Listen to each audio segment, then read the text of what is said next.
Okay students, एक बार फिर मैं आपके सामने अभी जस्ट मैंने आपको बताया अकाउंटिंग जो आप कॉमर्स में पढ़ेंगे, what is the need of accounting, what are the requirements of business, accounting क्यों करते हैं, अकाउंटिंग में क्या क्या एलिमेंट्स है, वो सब कुछ मैंने आपको बताया। होप सो आपको समझ में आया हो। मैंने एक आपको पीडीएफ भी भेजा है, अकाउंटिंग के डेफिनेशंस क्या होते हैं, उसको आप अंडरस्टैंड करेंगे तो आपको और समझ में आएगा। क्लियर है? तो आज मैं आपको बताऊंगा एलिमेंट्स ऑफ बिजनेस। बिजनेस कर रहे हैं, मैंने बता रहा बिजनेस के 5 एलिमेंट है। कौन कौन? Capital, liabilities, assets, expenses and income.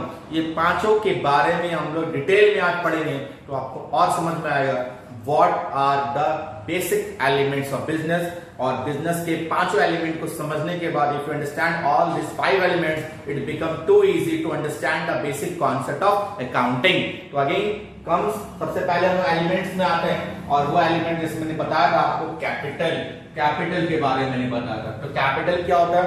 Business start करना है, जो भी स्टार्ट करेगा कोई इंडिविजुअल करेगा, प्रोप्राइटर करेगा, ऑनर करेगा, whatever business proprietor owner start, for that he or she need amount of money। वो जो अमाउंट ऑफ मनी वो बिजनेस में लगा रहा है, वो बिजनेस में पुट कर रहा है, वो उसके लिए क्या है? कैपिटल। उसके लिए क्या है? कैपिटल। तो अमाउंट ऑफ कैपिटल कहने का जैसे मैंने आपको एग्जांपल दिया था, एक्स कोई भी बिजनेस स्टार्ट कर रहा है, जैसे क्लोथ का मैंने बोला बिजनेस स्टार्ट कर रहा है, ठीक है? तो बिजनेस स्टार्ट कर रहा है तो हो सकता है इसके पास कैश हो 1 लाख रुपए, ठीक है, जो बिजनेस में पुट किया इसने। हो सकता है इसके पास फर्नीचर हो, घर में पड़ा हुआ फर्नीचर हो, ठीक है, तो वो भी बिजनेस में लगा दिया इसने, ठीक है, नया खरीदेगा, पैसा लगेगा, घर में पड़ा हुआ चीजें बिजनेस में लगा दिया। फर्नीचर का वैल्यू फॉर एग्जाम्पल 50,000। एसी पड़ा हुआ था पुराना, वो बिजनेस में लगा दिया, दुकान में लगा दिया, वो हो गया 10,000 रुपए, फॉर एग्जाम्पल 10,000, ठीक है। अपना जगह ना जो यूज किया, बिल्डिंग 2 लाख रुपए का अपना जो घर का बिल्डिंग वो यूज किया, वो बिजनेस के लिए यूज कर रहा है। तो बिजनेस के लिए यूज कर रहा है, बिजनेस का हो गया वो, ठीक है। Whatever things proprietor owner use in business it becomes of business and we have to consider from business point of view. उसको business point of view consider करना पड़ेगा और वो सब बिजनेस के लिए कैपिटल हो जाएगा, कैपिटल। तो अगेन अगर मैं देखूंगा 1 लाख, 50,000, 10,000, 2 लाख, ये टोटल अगर मैं ऐड कर दूं तो अगेन टोटल जो लगाया उसने कितना? 3,06,000। ये 3,06,000 टोटल क्या है? कैपिटल। बहुत लोग सोचते हैं कैपिटल सिर्फ पैसा जो लगाया, कैश नहीं। Whatever amount in the form of cash और furniture, AC, building, whatever things he put, business owner जो पुट करता है फर्म को स्टार्ट करने में, वो उसके लिए क्या? कैपिटल कहलाता है। और उसके बिना कोई बिजनेस सेटअप नहीं होता है। क्लियर है? कोई दिक्कत इसमें? ठीक है, कैपिटल हो गया। नेक्स्ट अब आते हैं लायबिलिटीज। तो लायबिलिटीज मैंने बताया था आपको, तो हो सकता है कि जो मैं कपड़े का बिजनेस स्टार्ट कर रहा हूं, whatever business you start, the amount requirement, amount जो होना चाहिए उतना मेरे पास अवेलेबल नहीं है, मुझे और चाहिए। मुझे 50 लाख रुपए चाहिए बिजनेस स्टार्ट करने के लिए, बट मैंने 10 लाख रुपए पुट किए, 40 लाख रुपए और कहां से आएगा? मैं बैंक के पास जाऊंगा। बैंक आपको तभी देगा पैसा जब बैंक को आप बिजनेस का सेटअप शो करोगे, आप ही तो पैसा पुट कर रहे हो। तो बैंक से आप जो 40 लाख रुपए लोन ले रहे हो, that amount you have to repay with interest within specific period of time. Bank आपको समय देगा, उस समय में उसको आपको रीपे करना होता है। तो वो आपके लिए क्या है? डेब्ट हो गया, कर्ज हो गया, लायबिलिटी हो गया। Liability is a responsibility that owner और business firm have to repay. Repay मतलब वापस करना है। क्लियर है? जो लिया मैंने वापस करूंगा, that is my responsibility. My मतलब बिजनेस, ठीक है। ये ध्यान रखना है, एक्स बिजनेस स्टार्ट कर रहा है, हम लोग जो प्रॉफिट लॉस निकालेंगे बिजनेस के लिए, क्लोथ फर्म के लिए, एक्स के लिए नहीं, ठीक है। एक्स जो भी चीज लगा रहा है वो उसके लिए कैपिटल हो गया from business point of view, ठीक है। लोन जो एक्वायर्ड हो रहा है वो फर्म ले रहा है, एक्स नहीं ले रहा है, ठीक है। भले एक्स बैंक के पास जा रहा है, बट आप किसके लिए लोन ले रहे हैं? बिजनेस फर्म के लिए लोन ले रहे हैं। तो अगेन वापस कौन करेगा? Business firm. लायबिलिटीज किसके लिए? बिजनेस फर्म के लिए। तो all the transactions, all the elements whatever is made in business firm we have to consider from the point of view of only and only business, not proprietor. Clear है? Next liabilities मैंने बोला डेप्ट, मैं यहाँ पे लिख रहा हूं डेप्ट। डेप्ट मतलब कर्ज जो आप एक्वायर कर रहे हैं, जो आपको रीपे करना है, ठीक है। अगेन मेरे साथ लॉन्ग टर्म लायबिलिटी है, करंट लायबिलिटी। करंट लायबिलिटी मतलब शॉर्ट टर्म भी हो सकता है। तो लॉन्ग टर्म मतलब कि जो आपको रीपे करना है with in 5 years 10 years time, मतलब 1 साल के बाद जो आपको रीपे करना है, वापस करना है, उसको हम लॉन्ग टर्म बोलते हैं। जैसे आपने लोन लिया 40 लाख का, तो बैंक आपको ये कभी नहीं बोलेगी you have to repay within 1 year, no. वो आपको टाइम देगी 5 इयर्स 10 इयर्स, क्योंकि बिजनेस चल रहा है, बिजनेस आपका लॉन्ग टर्म चलेगा।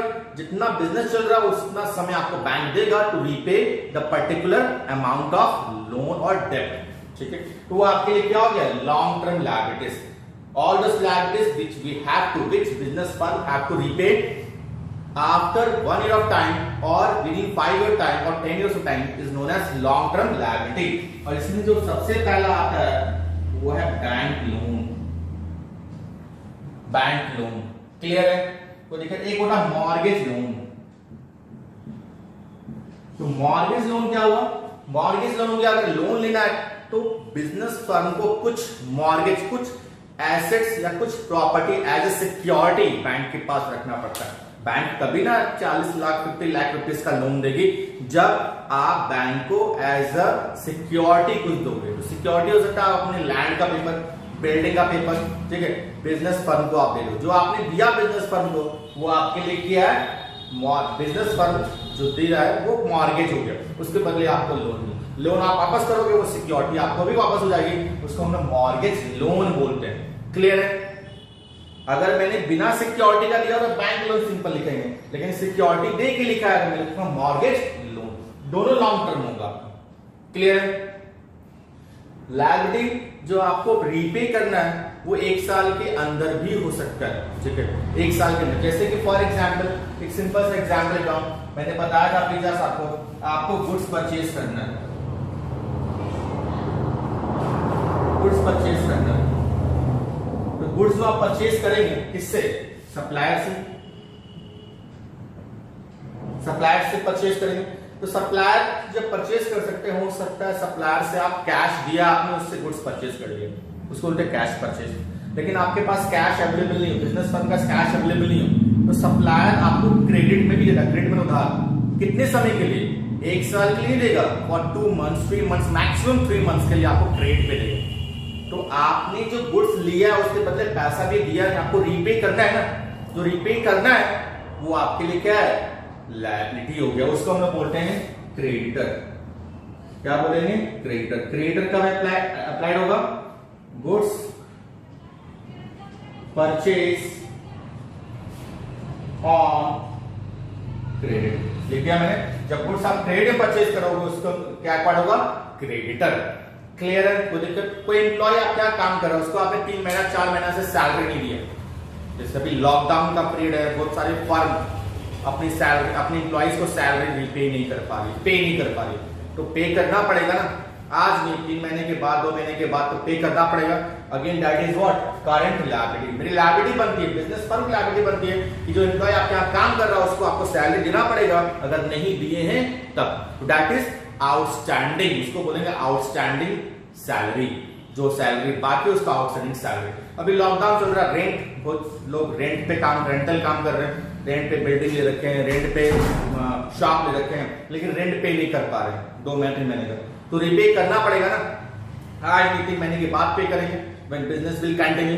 तो आप तो जगह उसका यूज कर रहे हैं, again that is outstanding rent, बाकी इसमें क्या बोलेंगे, आउटस्टैंडिंग रेंट। क्लियर है? कोई दिक्कत इसमें, समझ में आ रहा है? एकदम इजी वे से मैंने समझाया लायबिलिटी क्या होता है, उसमें लॉन्ग टर्म करंट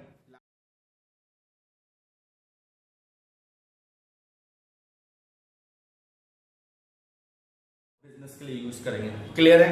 कोई दिक्कत? आगे चलते हैं। अभी उसके बाद हम आते हैं एसेट्स। आपने लायबिलिटी कर लिया, कैपिटल कर लिया, लेकिन एसेट्स चाहिए। एसेट्स आपका होता है all this property which business firm have acquired, business firm है acquired to run the firm. Business firm ने एक्वायर्ड किया बिजनेस को चलाने के लिए, जैसे बिल्डिंग, लैंड, मशीन, फर्नीचर, ये सब बिजनेस फर्म एक्वायर्ड करेगा, उसके लिए प्रॉपर्टी हो गया, उसने ओन किया है, इसीलिए उसके लिए क्या है, एसेट्स कहलाएगा। तो एसेट्स भी आपका 2 तरह का होगा, फिक्स एसेट्स और दूसरा करंट एसेट्स। एक हो रहा फिक्स एसेट्स, दूसरा आपका करंट एसेट्स। ये फिक्स एसेट्स तो करंट एसेट्स क्या है, कैसे काम करेगा? तो फिक्स एसेट्स क्या हुआ? All those assets which have acquired for long term period. आपने एक्वायर्ड किया है लेकिन लॉन्ग टर्म के लिए, ठीक है। आज आपने एक्वायर्ड किया है तो आपके पास कब तक रहेगा? जब तक या तो बिजनेस फर्म बंद नहीं हो जाए तब तक, या जब तक कि वो खराब नहीं हो जाए। जैसे कि आपने मशीन लिया गुड्स मैन्युफैक्चर करने के लिए, तो मशीन तो आप 1 साल 2 साल 3 साल 4 साल यूज करेंगे ना। कब तक? जब तक कि वो खराब नहीं हो जाए या कोई न्यू वर्जन नहीं आ जाए तब तक। That is what? That is fixed assets, ठीक है। तो अगेन फिक्स्ड एसेट्स में क्या क्या आएगा? एक लैंड आएगा, बिल्डिंग आएगा, मशीन आएगा, फर्नीचर आएगा। ये सब आपके लिए क्या है? Fixed assets. क्लियर है? कोई डाउट इसमें? ठीक है। अगेन उसके बाद आपका है current assets. All those assets which have acquired for short period time, short period less than 1 year, उसको हम लोग बोलेंगे करंट एसेट्स। ऐसे एसेट्स भी होते हैं बिजनेस में जो आप एक्वायर्ड करें लेकिन शॉर्ट टर्म के लिए, जो आपके पास आज है कल नहीं है, ठीक है, लेकिन आपके लिए एसेट्स है, वो आपके लिए करंट एसेट्स कहलाएगा। और इसमें सबसे बड़ा नाम जो आता है वो है cash in hand. Cash in hand, cash in hand,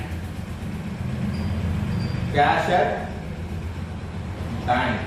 cash in hand जो आपके हाथ में कैश है, हाथ में बिजनेस फर्म में जो कैश है कैश इन हैंड कहलाता है। और बिजनेस फर्म का अकाउंट खुलता है, करंट अकाउंट। कोई भी बैंक में बिजनेस फर्म के नाम से खुलेगा करंट अकाउंट। तो करंट अकाउंट मतलब बैंक में अकाउंट है बिजनेस फर्म का, उसमें भी पैसा होगा कैश एट बैंक। तो वो पैसा आप जब चाहे यूज कर सकते हैं। आज आपके पास पैसा है 50 लाख रुपया, कोई पार्टी आया, नहीं क्रेडिटर को पेमेंट करना ना, आपको क्रेडिटर से आपने गुड्स जो परचेज करे क्रेडिट में उसको पेमेंट करना। कोई मशीन खरीद लिया उसको पेमेंट कर दिया, कैश चला गया। गुड्स खरीद लिया पैसा चला गया। Again cash is short term current assets है क्योंकि वो 1 साल से कम समय के लिए आपके पास रहता है, कैश इन हैंड या कैश एट बैंक। और इसमें एक और आता है जिसको हम बोलते हैं स्टॉक। स्टॉक का मतलब क्या होता है? अगेन जो गुड्स आपने बेचने के लिए खरीदा, मैंने बताया ना, आप ट्रेडिंग कर रहे हैं, परचेज किया, सेल किया, परचेज करेंगे, तो गुड्स जो आपके पास परचेज करके आया दुकान में, शॉप में, जो भी आपके पास है वो आपके लिए स्टॉक है। कपड़े का जो भी स्टॉक है वो आपके लिए स्टॉक कहलाता है। वो सेल हो गया तो इनकम हो गया, जब तक है वो आपके लिए क्या? स्टॉक। और स्टॉक क्या होता है? Current assets. क्योंकि आज है, कस्टमर आया बिक गया, कल नहीं हो सकता। क्लियर समझ रहे हैं? तो ये सब आपके लिए क्या? करंट एसेट्स कहलाएंगे। Clear? Assets are all those property which have acquired to run the business firm. दो कैटेगरी को, फिक्स्ड एसेट्स, करंट एसेट्स। तो मैंने समझाया क्या होता है। क्लियर? कोई डाउट है आप मेरे से व्हाट्सएप के थ्रू पूछ सकते हैं। तो हम लोग ने डिस्कस किया कैपिटल, लायबिलिटीज, एसेट्स। अब आते हैं एक्सपेंसेस। एक्सपेंसेस का मतलब क्या होता है? एक्सपेंसेस भी इनकर्ड होते हैं, लेकिन एक्सपेंसेस इनकर्ड कर रहे हैं उसके बदले आपके पास कुछ, जैसे कि आपने एसेट्स परचेज किया, वो भी इनकर्ड किया, खर्च किया, करना है आपके पास, लेकिन उसके बदले आपके पास कुछ प्रॉपर्टी आ रहा है। लेकिन एक्सपेंसेस जो होता है, जो आप इनकर्ड कर रहे हैं, वो रेकरिंग नेचर का होता है, वो आपको इन ईयर रेगुलर बेसिस पे करना होता है to operate the firm. Firm को ऑपरेट करने के लिए, फर्म को चलाने के लिए, ठीक है। फर्म चलेगा कैसे? आपको एम्प्लॉय रखना पड़ेगा। फर्म चलेगा कैसे? आपको गुड्स परचेज कर रहे हैं, उस पर टैक्स वगैरह पे करना पड़ेगा रेगुलर बेसिस पे। फर्म चलेगा कैसे? इलेक्ट्रिसिटी बिल नहीं पे करेंगे तो बिजली कंपनी इलेक्ट्रिसिटी आपका काट देगा, फर्म बंद हो जाएगा आपका। समझ रहे आप? तो डायरेक्ट एक्सपेंसेस, एक्सपेंसेस क्या होता है? सैलरी जो पे कर रहे हैं वो, रेंट जो पे कर रहे हैं वो, वेजेस जो पे कर रहे हैं वो। सैलरी हो गया एम्प्लॉय को पे कर रहे हैं, एम्प्लॉय। वेजेस फैक्ट्री में वर्कर काम करता है उसको वेजेस पे करते हैं। सैलरी परमानेंट एम्प्लॉय को पे होता है, वेजेस टेम्पोररी वर्कर को पे होता है। क्लियर है? उसके बाद मैंने बोला टेलीफोन बिल है, इलेक्ट्रिसिटी बिल है, कैरेज है, टैक्सेस है। ये सब क्या एक्सपेंसेस तो रेगुलर बेसिस पे आपको इनकर्ड करना पड़ेगा फर्म को ऑपरेट करने। ऑपरेटिंग एक्सपेंसेस भी इसको बोलते हैं। To operate the business firm whatever expenses is made in the form of salary, rent, wages, telephone bill, electricity bill, carriage tax and so on, ये करना पड़ेगा। क्लियर है? कोई डाउट एक्सपेंसेस में? अब आप इनकम, तो इनकम क्या होता है? इनकम को रेवेन्यू भी बोलते हैं हम लोग। रेवेन्यू कैसे होगा? सेल ऑफ गुड्स, गुड्स को बेचेंगे आपके लिए क्या होगा? रेवेन्यू होगा, इसको हम इनकम बोलते हैं। क्लियर? ये पूरा एक्टिविटी जो कर रहे हैं हम लोग गुड्स को सेल करने के लिए, गुड्स बेचा, उससे जो पैसा आया मेरे क्या है वो इनकम जनरेट हो रहा है। क्लियर है? इसको हम लोग रेवेन्यू को, इनकम को ऑपरेटिंग इनकम, ये जो आपके पास इनकम आया गुड्स को सेल करके, इसको हम लोग ऑपरेटिंग इनकम भी बोलते हैं। कौन सा इनकम? ऑपरेटिंग इनकम, क्योंकि बिजनेस को ऑपरेट करने से जो इनकम जनरेट हो रहा है उसी को ऑपरेटिंग इनकम। ऑपरेट मतलब बिजनेस किस लिए ऑपरेट कर रहे हैं? क्लोथ को या फिर मैन्युफैक्चरिंग करने के लिए, उस चीज के लिए जो हो रहा है उसको ऑपरेटिंग इनकम। बट इसके अलावा और भी इनकम हो सकता है, जैसे बैंक में आपने पैसा रख दिया, बिजनेस कर रहे कपड़े का, लेकिन बैंक में आपका पैसा पड़ा हुआ, एफडी करवा दिया, फिक्स डिपॉजिट, उस पर इंटरेस्ट मिल रहा है, वो भी तो मेरा इनकम है, उसको भी अकाउंट्स में शो करना पड़ेगा। वो मेरे लिए नॉन ऑपरेटिंग इनकम हो गया, ऑपरेट करने से नहीं, नॉन ऑपरेटिंग इनकम हो गया। आपके पास जगह पड़ा हुआ, उसको आपने रेंट पे लगा दिया, उससे रेंट आ रहा है, जो इनकम जनरेट हुआ, पैसा आया, वो भी आपको बुक्स ऑफ अकाउंट में शो करना पड़ेगा, क्योंकि उस पर भी टैक्स पे होता है। क्लियर है? समझ बात? तो अगेन इनकम जो है दो फॉर्म में, ऑपरेटिंग इनकम गुड्स बेच के होगा, नॉन ऑपरेटिंग इनकम जो अदर एक्टिविटी से इनकम जनरेट होगा, जैसे इंटरेस्ट, डिविडेंड, शेयर मार्केट में शेयर खरीदा उससे डिविडेंड वगैरह आएगा, वो आपका नॉन ऑपरेटिंग इनकम होगा। समझे बात? ये तो पूरा मैंने जो आपको समझाया, assets, liabilities, expenses, income and capital. If you have any doubt in this 5 elements you are free to ask. और मैंने इसका पीडीएफ भी भेजा आपको डिस्क्रिप्टिव वे में नोट्स के साथ, आप उसको नोट कर लीजिए, कोई भी डाउट होगा आप मेरे से पूछ सकते हैं। Thank you.